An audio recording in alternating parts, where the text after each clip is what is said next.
Hello there guys and welcome back to another video on the channel. So today we're going to do something I've never done before because I've never taken part in this type of tournament before.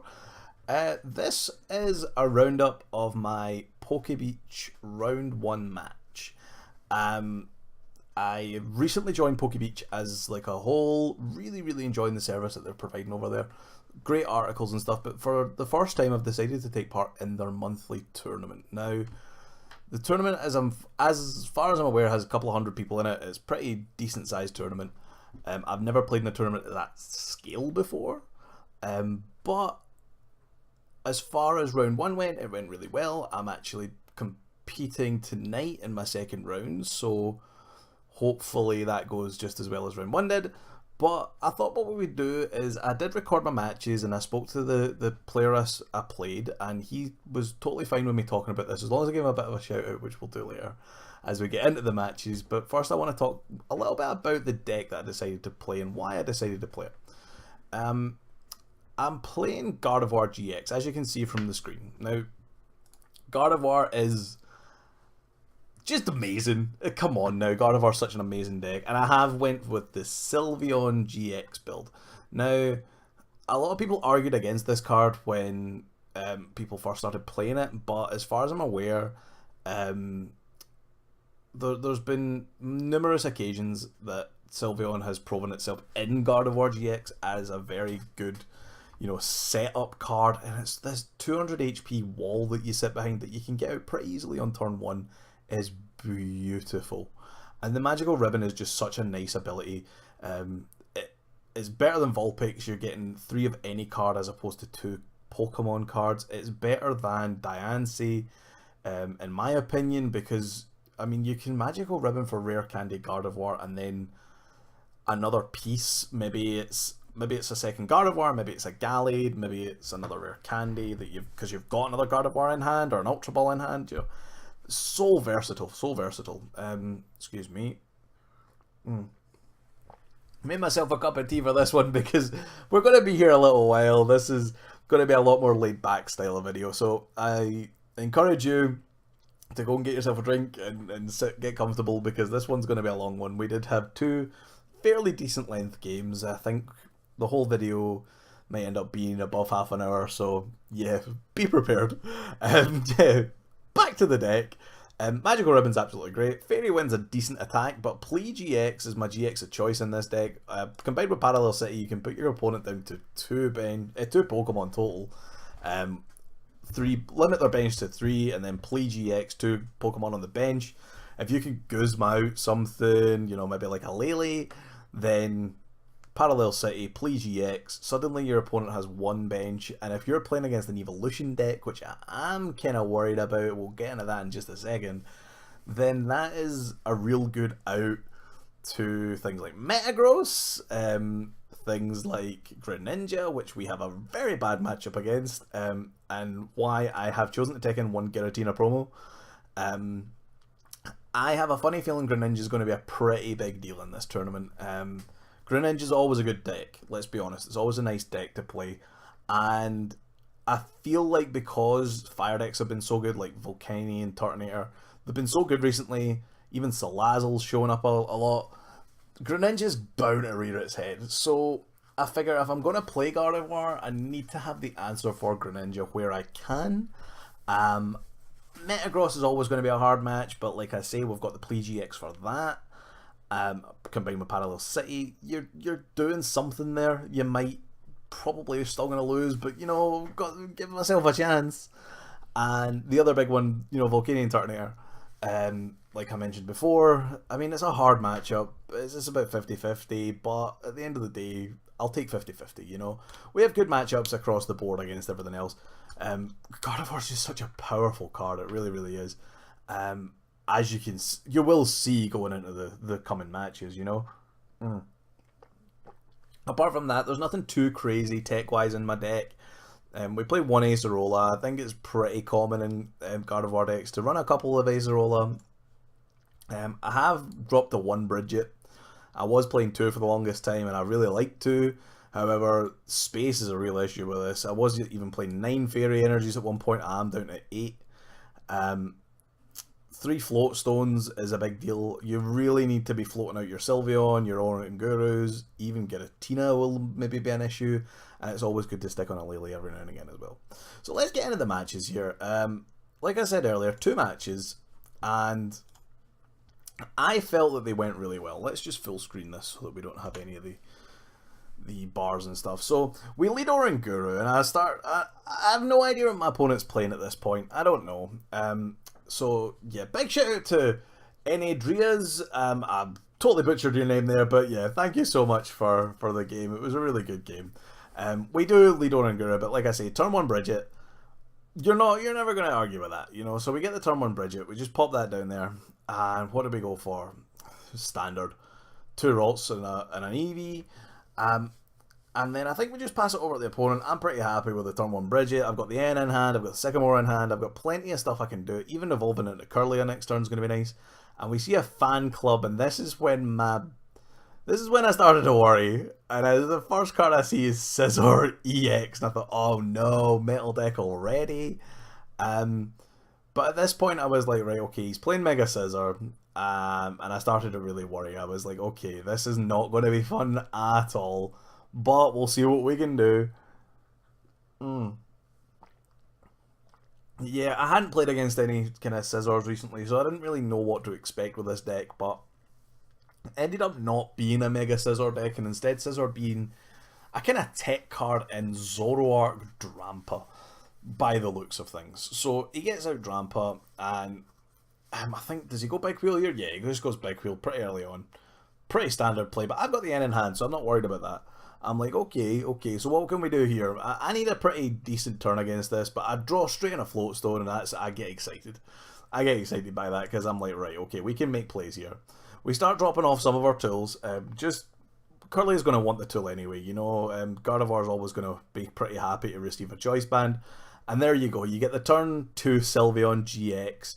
I'm rocking out right now. I'm super happy with this hand. And I'm like, right, what do we need? I think I go Gardevoir off the magical ribbon. I think I go Gardevoir, Rare Candy, and then a Gallade. I think I go Gallade because in my head I'm thinking Drampa is gonna die to Gallade in one shot. So I'm like, that's a really good card to just grab out now, get him on the field. And then Rare Candy, am I right? Do I remember that? Yeah, I remember that correctly. So yeah, I was really super happy with this game and how it went. I think this was my kind of more dominant game. By the way, I went 2-0, by the way. Won my first 2 games, so spoilers. So we see him grab a Lele here, and I can't remember what he went for. I think, did he go for... I can't remember what he did here. Oh, he went Guzma, didn't he? He went Guzma. And I think he killed my Curlia? Oh no, he went N. No, I don't remember this play. Yeah, so he went for N to get rid of my magical ribbon. But at this point I'm thinking, I'm okay with that because I've got... Oh no, I do remember this. I remember thinking I've got pretty much good outs across the board, and even if I have to magical ribbon again, that's fine. But we actually draw into such an amazingly broken hand that I cannot complain. Look at that hand that I've just drawn into, and then I top deck the Acerola, and I'm like, dude, I can knock out Drampa here pretty easily, and so that's what we do. We go Rare Candy into Gardevoir. We just get set up across the board. And I'm thinking, this is pretty nice, you know. So we'll Secret Spring onto our Gardevoir and just attach the Choice Band. And I think my opponent actually commented on how good my N was. And I don't even blame him because that is broken. That is a broken hand. And I think I put Eevee back. Did I put Eevee back down here? Yeah, because in my head I'm thinking I might have to Oranguru to instruct. So I was like, do you know what? I'm gonna just put Eevee back down. He's nice in the later on in the game if I need to come in a magical ribbon, but I actually top deck 2 ends. So I was like, I've actually got plenty of outs for draw. I was happy with these pulls. So my opponent goes back to Tapu Koko, and he's on the back foot now. He invested pretty heavily into that Drampa, and now I've just taken it all away, and I feel kind of bad about that, but at the same time, I'm here to win, you know. And now you get to see my my bad typing right here because I was so excited. I remember I was actually shouting through at my girlfriend being like, dude, this is going a lot better than I thought it was going to go. Because I managed to get it set up so quickly, I was pretty excited about that. Gardevoir is a deck that sometimes can be a little bit clunky. Not all the time. But I have found every now and again I'm like, oh, come on, I really wish this was doing a little bit more. So he tries to get me stuck here with Guzma. I wasn't really that bothered. Even if I had to double attach into Gardevoir and retreat, I was still pretty okay to do that. I think I added it up and I was like, yeah, I can take knockouts here. So we Secret Spring onto Gardevoir, anticipating having to retreat. And then I think I Ultra Ball down a Curlier. That makes sense in my head. Did I do that? Yeah, I think I did. It looks like I'm going to do that anyway. Played these games a couple of days ago now, so I'm trying to remember what I actually did. And it's surprising me how well I remember this. So I think we were looking for Floatstone here. I was like, if I get a Floatstone, I'll be pretty happy. Or an Energy, and then I was like, right, okay, the Energy's there. So if I have to retreat, I'm pretty sorted. And I think I needed one more Energy attachment to get the knockout. So 1, 2, 3, 4, 5. Yeah, I'm doing 150 with that back Gardevoir. Look at me, I'm counting that right now. 150 with the back Gardevoir. And I need one more energy attachment. So he's got a hand of 3. I'm not worried about that. Let's just Sycamore, get that energy, and it's a DCE. We even get the Floatstone off the top as well. Probably should have noticed there that I could have attached with a front Gardevoir as well. But I wasn't too fussed at just attaching a Floatstone and retreating. What the better play there would probably have been attach Choice Band, attach DCE to the front Gardevoir, and then I think I knock out there. 1, 2, 3, 4, 5. Oh no, I wouldn't have. So it did have to be that play. But we get rid of Scizor, and that's the main thing there. I get rid of the Scizor, and I'm like, dude, this game's going well. This game's going really well. And I'm thinking, you know, at Guzman, I've won the game because I just Guzma out Lele, but I've not gone out to Guzma. I don't have the cards in my hand to get the Guzma because my bench is full. So that was a bit of a problem, but I started thinking, you know what? If I have to build up 2 Gardevoir, he still has to take 6 prizes. He has to do a lot of work here if he wants to kill me. And all I really need to do is, you know, attack twice because he can't really knock out 2 Gardevoirs, and I'm pretty much certain I'm going to win this game at this point. So we just get rid of Potown. I think I'm thinking, you know, let's get Gallade out, so that I can keep attacking, just covering all bases. I think it's the best way to kind of play out this game. And we don't need Ultra Balls anymore because we are literally set up to maximum capacity. We drop Gallade, we drop DCE on Gallade, I think, and then, you know what, I'm pretty happy with that. I even think I retreated out my Gardevoir just in case. I was fearful the whole time that just something was going to go wrong. So I think I retreat out my Gardevoir here and just go to Gallade. Oh no, attack. That may have been the next game.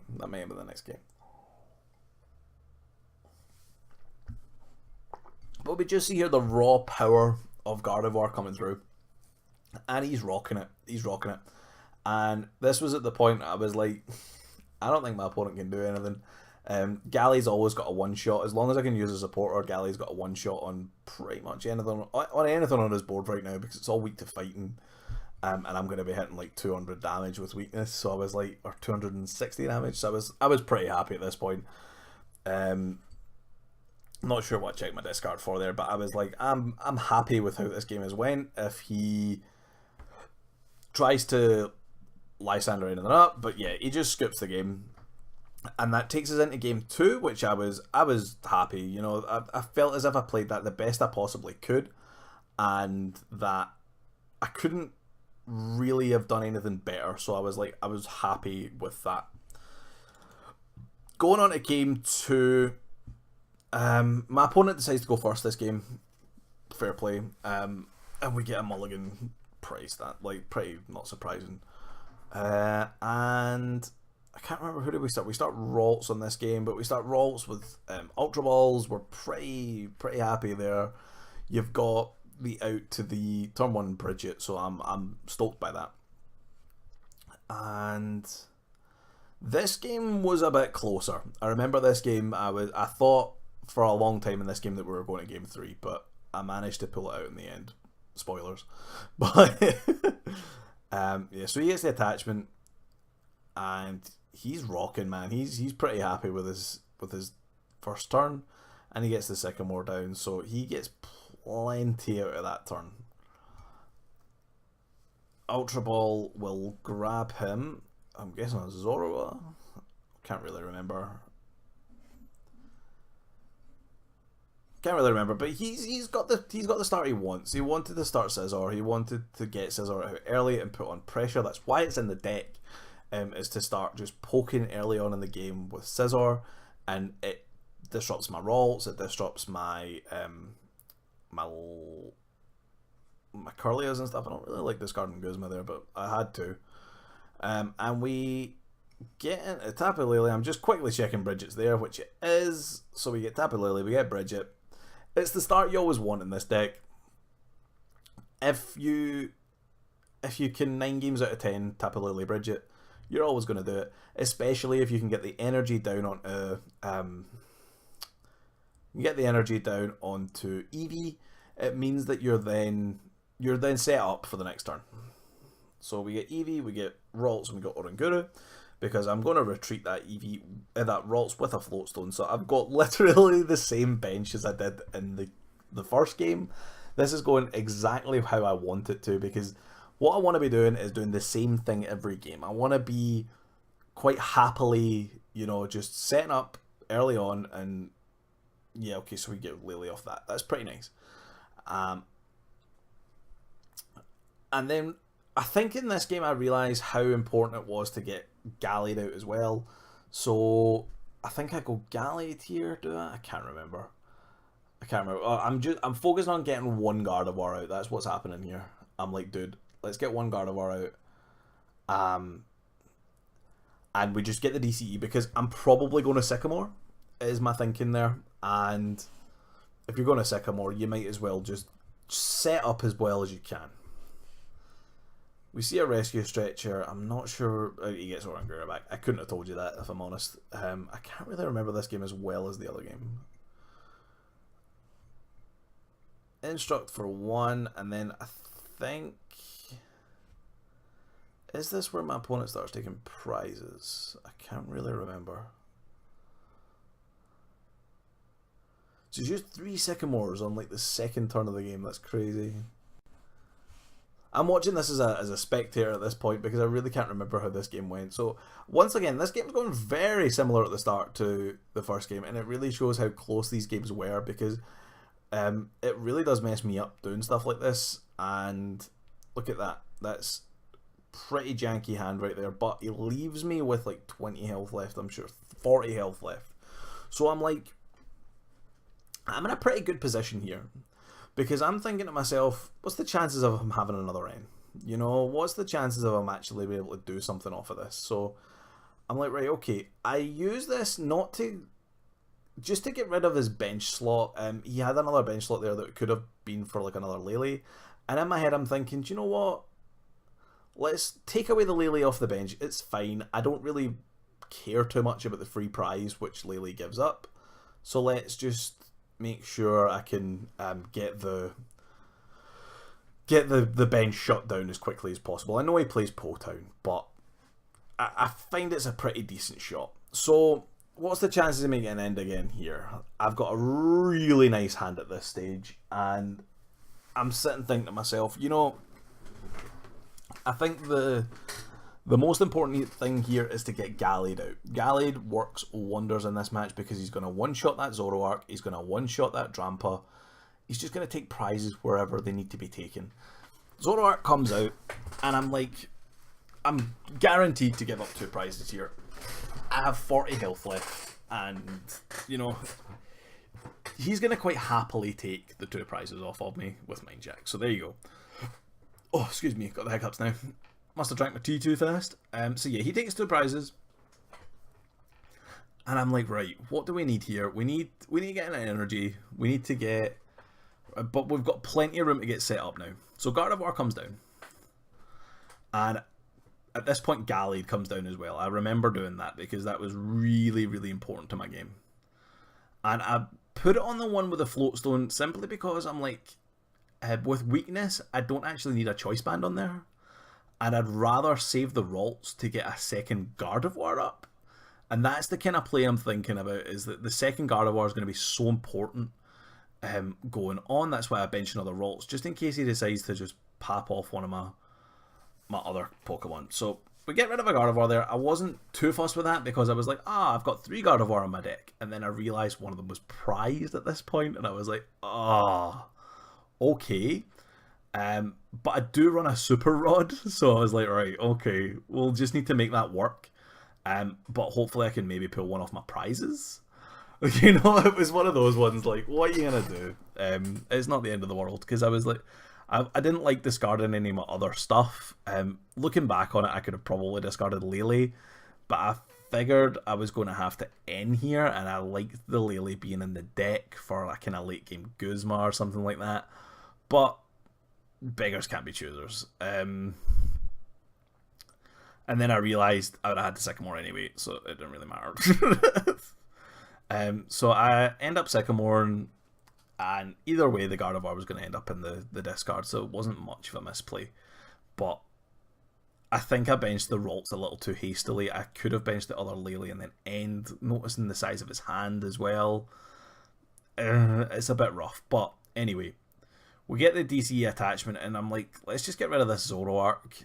It makes a lot of sense. Just get rid of the Zoroark. I don't think Scizor could knock me out. We take away some of his tools here. Just, you draw the Field Blower. You might as well just use it. And I'm worried about getting end here. I think that's why I'm thinning down my hand a little bit. Just getting rid of some of my cards. I don't really want to draw in a Field Blower off an Enter 4 and all that sort of stuff. So I'm like, right, okay. I'm pretty happy with my situation. I find that once that Scizzor's away, I'm going to be super, super happy. I'm just going to be able to, you know, plow through and do pretty well out of this. But my opponent's still in a pretty decent position here. He's got the Scizor set up. It's the counter. That's why he's playing it. And he's not used his GX attack yet. That's pretty key to notice. But he gets the Guzma here. Check this play out. I was like, I wasn't expecting the Guzma here at all, and I'm like, oh no. Oh no, there goes my Gardevoir. So he knocks out Gardevoir one shot, and I was like, dude, that's not good. That is not good. So he goes down to 2 prize cards, and at this point I'm like, oh, I've lost this game. I really, really lost this game. What can I do here? What can I do to make this better? Let's think about this. And I'm looking through my prizes in my discard, trying to find out what I need to do, because that surprised me. I wasn't expecting that to happen. So we get another Curlia, and I'm like, right, I need to end him to 2. That's going to have to happen. I end him to 2. That way I've got outs to I think, yeah, I sense the blade just to see if it's worth me thinning down my deck to thinning down my hand with an Ultra Ball to then draw something with Oranguru. I can't remember exactly what I was looking for there, but I figured I might as well have a look at this point. Wasn't really happy with anything I seen, so let's just end. And I think I was maybe thinking about taking the 2 prizes off of Drampa. That's maybe what I was trying to do, was maybe get the Guzma, but then I thought, nah, I've got to end up with 2. And we just sense the blade here. Not a whole lot I can do, I'm afraid. That's 130 damage, and we leave Scizor alive. At this point, I was nervous. I'm thinking, what can he do to knock me out here? Gale Thrust is 50, plus I think it's 60 if he comes active, so that's 110. And I was like, I don't think he can knock me out with that, but what he can do is go into Drampa and use his what's it called, Berserk, and do 150, and that will knock me out. And I was like, oh no, Oh no, all he needs is an energy, and I was panicking and stuff. I'm not sure if that energy actually went down that turn. I can't really remember now. I should have checked that, but that was what my fear was the Drampa's Berserk just knocking me out, and I was like, dude. But we did end up with 2. Remember that we ended up with 2. That was the best thing we could have done. He just drops the Zoroark, and I'm like, right, what do we want to see here? So he gets the Guzma, and I'm like, okay. That's not great either. So he's now been able to take out a Curlia as well, and he goes down to 1 prize to my 5. And then I was like, oh god, do I just scoop this here? I just scoop this here, and I was like, nah, we got plenty of time on the game left. We've not been playing for all that long. I think we've been playing for maybe about maybe about 15 minutes at this point, and I was like, it's fine, don't worry about it. So he's at 2 cards, and I'm like, right, Super Rod is still in there, and I think that was what I was really wanting to find at this point, because I was like, Super Rod would be amazing, but then I feel as if N here was the best play. We end up down to 1 card, which means that he's now forced to draw out of it. I choose not to bench the Eevee there. I don't think it really matters, but I could have benched the Eevee. We draw in a pretty nice hand as well. And I think I dropped the floats. I was worried about getting end myself, and I didn't want to get end back into that sort of stuff. So we get Premonition, and I'm like, dude, what is even here? There's nothing even here that I really want. So I'm starting to think now, maybe I'll draw into Gardevoir on my prize card. That was my thinking here. I need to draw into Gardevoir off my prize card. And then I start thinking, do you know what? I don't even know if it matters, because at the end of the day, he only has to take 1 prize. So I'm like, okay, Gallade, you're just going to need to see me through this. But we actually do manage to get into Gardevoir and then another N. And I was like, okay, here we go. So the game's really on at this point. And I was nervous, man. I was nervous at this point. I was like, all he has to do is get Po-Town and an Energy and a Zoroark. Po-Town, Energy, Zoroark wins him the game, right? I get that that's 3 cards off an into 1, but he can draw into plenty of cards that would have drawn him out of this. However, I think he did use Sycamores quite a lot early on in the game, so we're sitting wondering what's going to happen here. And I think at this point I was nervous about Righteous Edge. He uses Righteous Edge, and then I don't have that DCE, and I think that would have been the better play. But I think what he does do is use Big Wheel. And I think I watched this back with my own audio, and I'm literally just sitting going, please don't Big Wheel. I was going, please don't Righteous Edge, just Big Wheel, just use Big Wheel, just use Big Wheel, please use Big Wheel. And that was the play I needed, was the Big Wheel. And look at the hand I draw into it. I'm like, dude, that's amazing. This way, if he does Righteous Edge, I can use Ace Rolla, pick up the Gallade, bring out the Curlia, and evolve it into Gallade. And we see the Big Wheel, and I lost it at this point. I was like, that is it. That is exactly what I need to do. Because at the end of the day, Zoroark is really going to struggle to knock me out. So we get another energy onto Curly, and I'm like, right, it's time to dig. I need my Gardevoir. I need my Gardevoir out, and there she is. Gardevoir just comes straight out, and I'm like, dude, I might bring this one back. I might actually bring this one back. So I'm like, Secret Spring. And I start thinking to myself, right, we could attack with Gallade and get the knockout. However, I've only got 1 prize left. I need to take 3 prizes. Let's retreat to Gardevoir, and just let her do it. Gardevoir still takes the knockout pretty easily. And look at this play here. I'm like, I could get Super Rod. I've been looking for Super Rod the whole game, and then I was like, I don't need Super Rod anymore. I've only got 1 prize left to take. And I'm like, you know what? Let's just take Guzma. Let's take Guzma. And then I was like, let's just put Guzma at the top. This is probably the last turn of the game. Hindsight, should have probably grabbed something else after that, but like I was like, this is the last turn of the game. I don't see it going any other way. Bear in mind, he has got 10 cards though, so I was like, dude, I was nervous. I was like, what wins him the game here? I was like, it's gotta be Guzma and Zoroark. It has to be Guzma's Zoroark. That's the only way he can win this game. So we see the Float Stone, and I'm like, okay, he doesn't even need he doesn't really need the Zoroark the Guzma to attack, but yeah, here comes Potown. I'm like, right, okay. And at this point, I was like, hold on, how much damage does Zoroark do? And I was like, I know it does 120.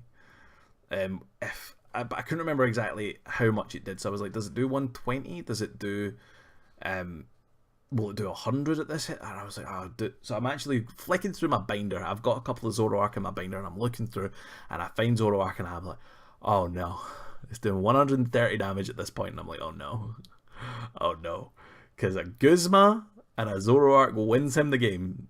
So he gets the Ultra Ball here, and I was like, oh god, here comes Zoroark. All he needs is the Guzma. That's all he needs is that Guzma, and I'm like, oh no. Oh, is he tapping Lily? And I'm like, oh no, here we go. This is it. I'm going to lose. And this is going to be like the biggest fail of the century. I thought this was going to be such a cool comeback. And I was like, I'm going to fail this here. I really got in my head at this point. I thought I'd lost the game, and I was like, right, okay. We've still not seen Zoroark yet. We see another Zoroark. And I was like, is it prized? I think it might be prized. Maybe it's prized. And I'm like, right, okay, what can Drampa do? I think he already put down the DCE this time. Oh no, he put down the energy on there, and I'm like, oh no, what does he do? He's got one Zoroark in there. He plays 2 breaks, so I know he's playing 2 Zoroark, you know. So what is he Lele for? What is it going to be? It's Guzma. I'm like, that's it. This is game. Guzma's going to bring out Maranguru, and here it comes, and all he has to do is evolve. And he missed it. And oh, I was so happy at this point. I can't even put it into words. What a game. What an amazing game I had. I had top ticked the Guzma. I put the Guzma at the top of the deck with Premonition at the start of the turn. Let's do this in style. Let's bring out the Drampa. Let's bring out my Gardevoir. I'd given my opponent a well played, and well played it was, because that was such an amazing game. Look at me, I was going to attack, and I was like, nah, let's get a bit of style in this. Which you shouldn't do, that's rude. That's really rude. But yeah, I was super happy with that game. 300 damage to the Drampa, and that is going to wrap it up for round 1 of Pokebeach. Oh, that was a lot. Look at that damage dealt. 1,060 damage dealt. And that, ladies and gentlemen, was my round 1 with Gardevoir GX. What a deck it is. And I think I've found the way I like to play it the best. I like playing it with the Sylveon. I like playing it with 3 Curlia, and you gotta have the Galliard in there. I think the Galliard is essential when it comes to Zoroark, when it comes to Drampas. They just get one shot, and that is super important. Anyway, guys, if you've listened to the end of this, please leave me a comment down below. I'm always going to answer comments. I have had such a good time in this tournament already. I can tell you right now, this will not be the last time I compete in the Pokebeach monthly tournament. So yeah, wish me luck in round 2, guys. As I say, I'm going to play it later tonight. I'm going to play it in around about 2 hours with my next opponent. So, Nadriaz, thank you so much for the games. You are total sport. You know, I had a really pleasant interaction with the guy just setting up the games and stuff like that. I hope I get to play him again. I think he got unlucky, to be very honest with you. He had that second game so many times, but I managed to just eke it out at the end there. You seen all he had to do was get the Zoroark, and he didn't manage to get it, and that is heartbreaking, because that's all he needed was 1 card. I'm pretty sure it might have been prized. If it wasn't prized, he could have got it off of... He needed Guzma, and he needed the Zoroark off of the Lele, so it could have been that he just chose one of them. Hoped I got stuck, maybe, but I even had the DCE in hand to just retreat the Oranguru. I didn't even have to Guzma it. I had plays, but that being said, my opponent did fantastically well, and I'm sure he'll do well in the rest of the tournament. Anyway, guys, I've taken up enough of your time. Like I say, if you've made it to the end, please leave me a comment down below and tell me if you've enjoyed this video. Tell me if you want to find out how I get on in round 2 and the following rounds, because I'd like to keep doing videos like this. I might not always have the game in front of me. I might not be able to record it because I've got a funny feeling some of the matches I will have to play on my tablet, as opposed to playing it sitting at my desk, only because being in the British time zone, I have to kind of bear that in mind when I'm doing these matches. And you know, it might be inconvenient for these guys in America to play me when I'm in a kind of awkward time zone for them. So it's not too bad. I think it's about 5 hours of a difference depending on the area of America, but it doesn't. I feel that it's easier, it's better for me to be more accommodating, you know what I mean? And then that way, there's no arguments and stuff like that. I don't want to ruffle anyone's feathers. And that being said, it's an American tournament. The Pokebeach is an American website, and it's run by American people, so it's my obligation to conform to their time limit, their time zone. Sorry, not their time limit. So yeah. Anyway, I've rambled on enough at the end of this. I'm going to get going. Thank you so much for watching, listening, however you've consumed this. And I'll hopefully see you for the next episode. Bye.